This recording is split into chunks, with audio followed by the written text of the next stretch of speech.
First, we just want to have you tell us your name and when you were born and where you lived and what your mom and dad's name were.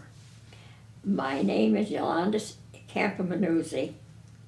I was born March 24th, 1919 on 24 Grove Street. And from there we moved. It was just 2 rooms, a kitchen and a bedroom my mother and father had. So they moved into one of my uncle's back apartments, just in the back. It belonged to... Was that still on Grove Street? On Grove Street. Uh-huh. We stayed there. There were 4 rooms, 2 down and 2 up. And then my mother had a boy, and we stayed there. I think I left when I was 16. My mother figured 2 bedrooms, a boy and a girl in the same room. You know, they figured it was time to split. Yeah. So they bought one of the homes over on Church Street, which is 28 Church Street, which was a metal cot house from the metal cot company down on the canal bank, that they made men's underwear, and quite a few people in town, and they bought that house. It's just 2, it still remains. It's 2 houses below the Union School on that side. Yep. That long block that Frankie Prully owns. Yep. Then that was our house. Nice home. We stayed there, and I got married from there.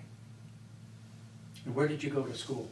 I went to St. Mary's for 1st and 2nd grade, but then we moved from Grove Street to Church Street, and my mother thought, well, why go to St. Mary's when there's the school too?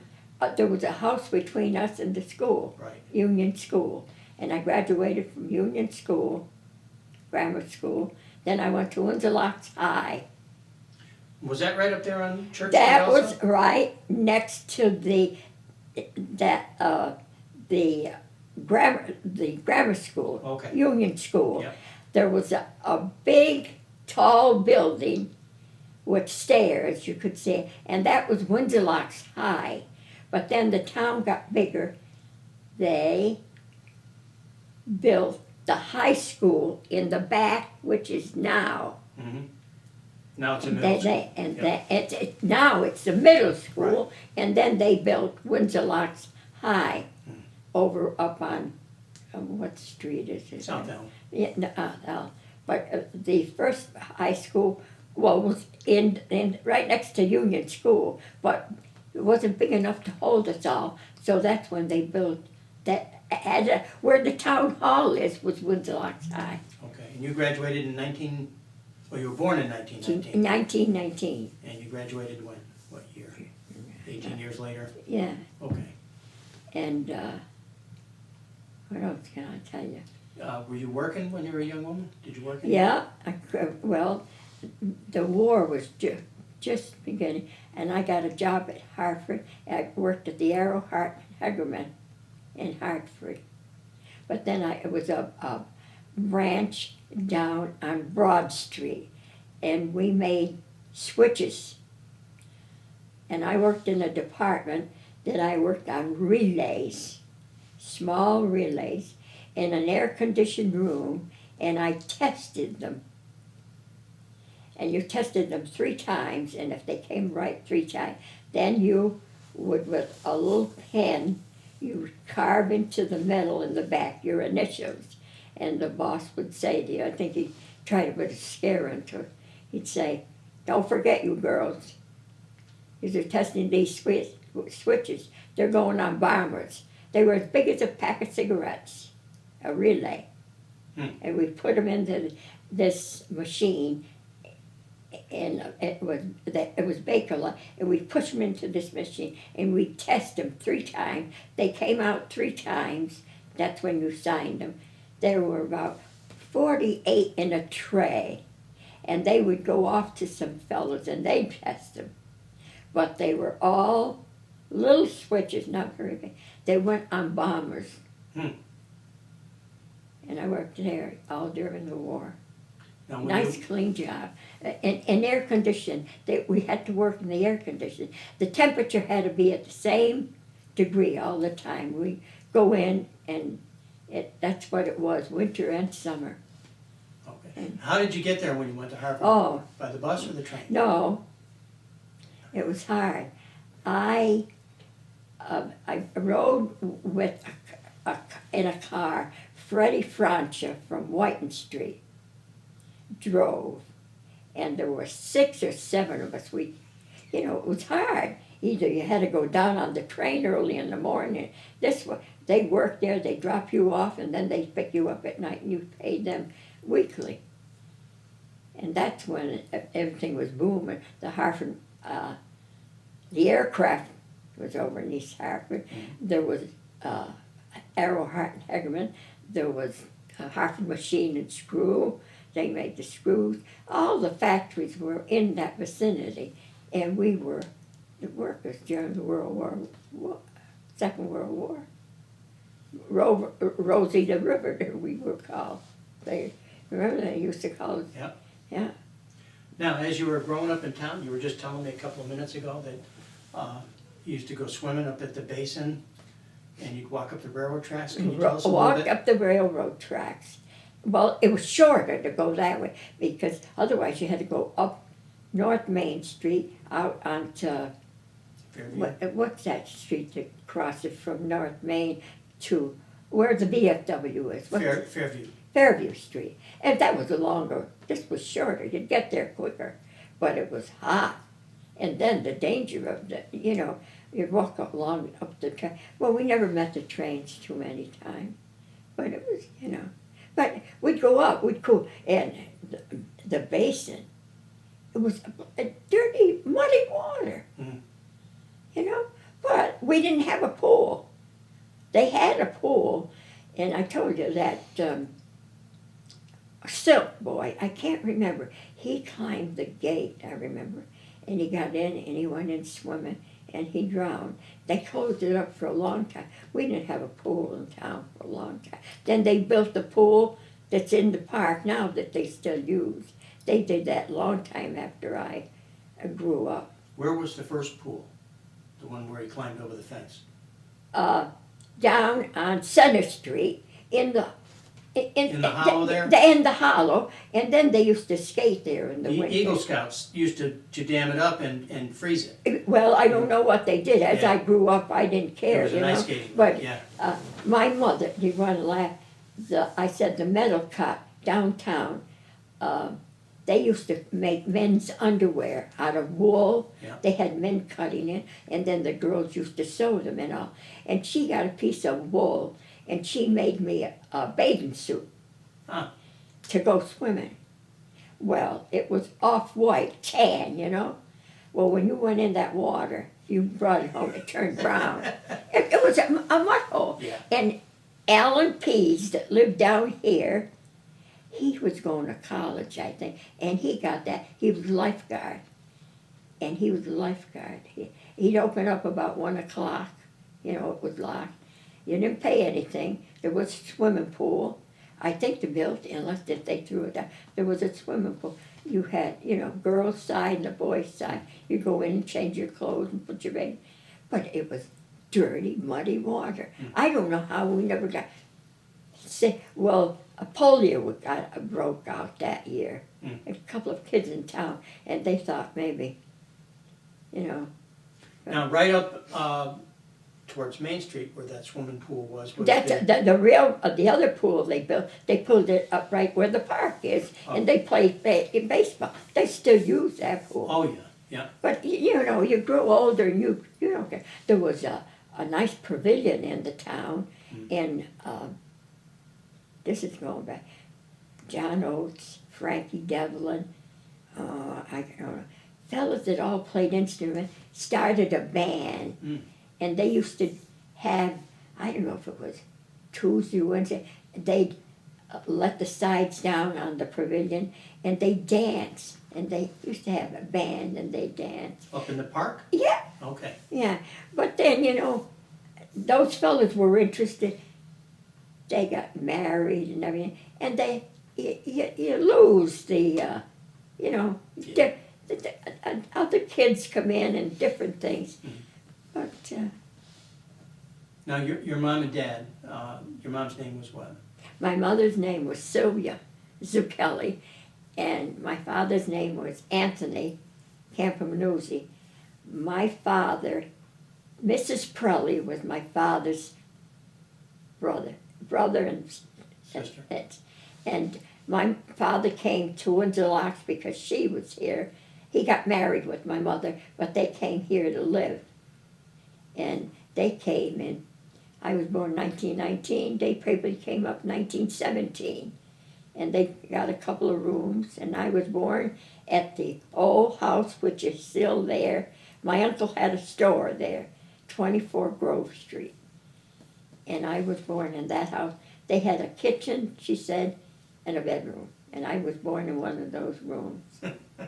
And then we moved from there. They had a two-family house my uncle bought in the back, which is still there. It bounds, the back of it bounds the senior center. Okay. There's a fenced property, you know. And we lived there 14 years. And then when the Medalcott sold the house on Church Street, which still remains now, just below Union School, that long block, which is Frankie Pirelli's, I think there's 5 apartments. That was our home. Yeah, Florence DePinto used to live in that long house That, there. Yeah. well, we lived there. My dad bought that house.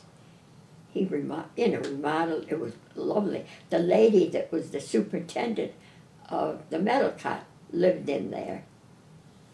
Beautiful stairway in it. He put in screens and did it over. And we lived there until I got married, my brother got, and my mom and dad, they passed away. Yeah. My brother sold it. It was our Yeah. home. What did your dad do for a living? My dad worked at C.H. Dexter's. Okay. Walked every morning, and he'd get up at 5:30 in the morning. Yep. At 7 o'clock. Then he'd walk home for lunch, and then he'd come back again. But it wasn't far, Church Street to Right around the C.H. corner. Dexter's. A lot of people worked at C.H. Dexter's. Yep. You know, the paper mill.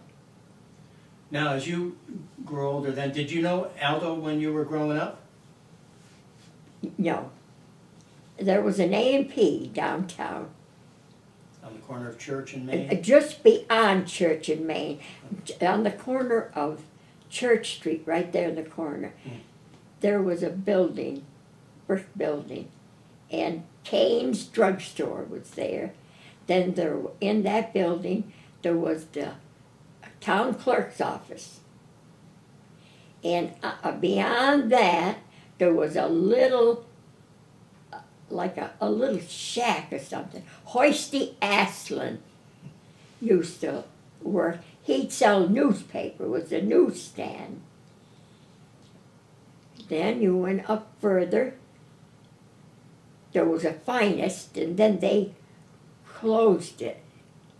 And then Mr. LaFine opened it and put a clothing store. And you went up further than that, and there was Larry's. He had the gasoline tanks, you know, big out in the road. He sold gasoline and fixed cars. Is it Went between on. Church and Spring? Between Church and Spring Street, I'm Yeah, talking okay. about.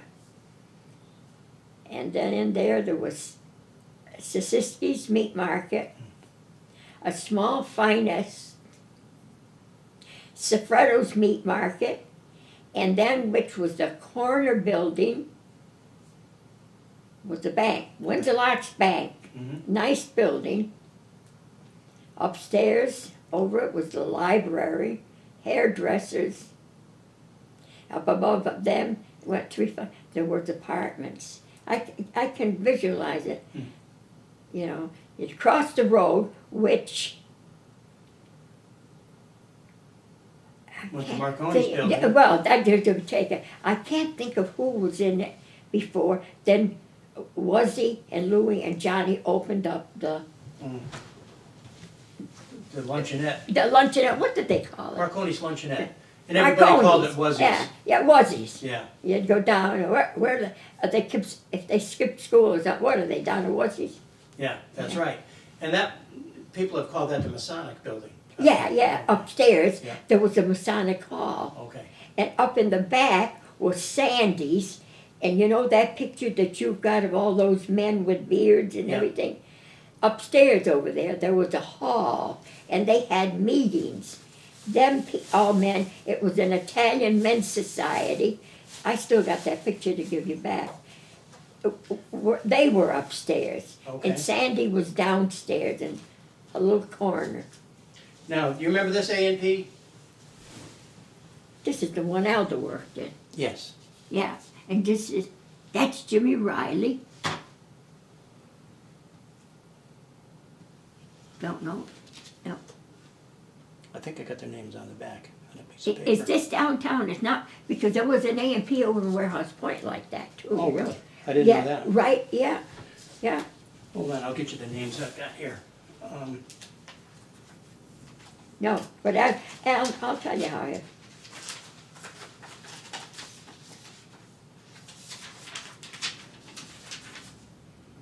Let's see.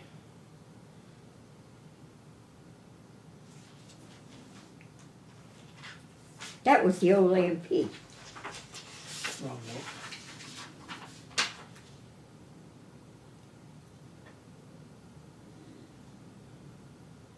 Jimmy Franklin on the left. Yeah. Can you see that?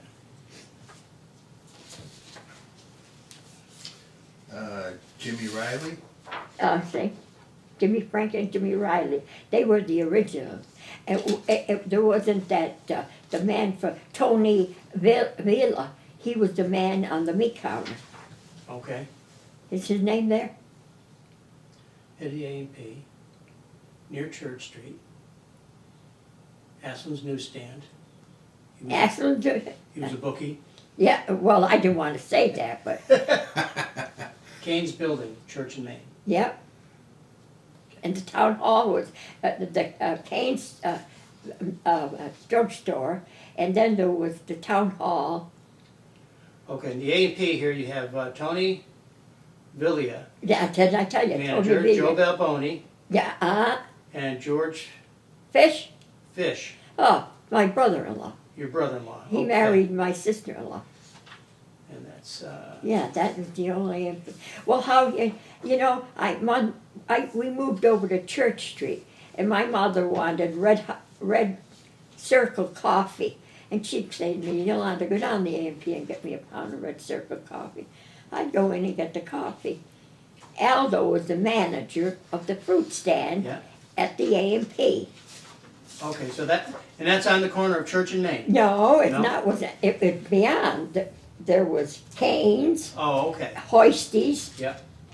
Ashlands, and then the A&P. Then the A&P. But then they moved, they remodeled it, yeah? Yeah, and they went up by LaRusse's ultimately. Yeah. Yeah. And there was a finest up there too. Did anybody ever tell you that there was a little store up near St. Mary's Church on Chestnut Street? Oh, Was Johnny's. Johnny Cap's? Johnny Kappas, yeah. Yeah, that was the place that all the kids went before they went to school and bought their candy before they went to school. Good penny He candy, had yeah. penny candy. Yeah. He stayed there. Well, he sold butter and bread, and Yeah. you know, they made a living. Yep. You know, he was there for a long time. I think they closed out. They opened the finest downtown, just beyond, between the bank and Sisitsky's. Okay.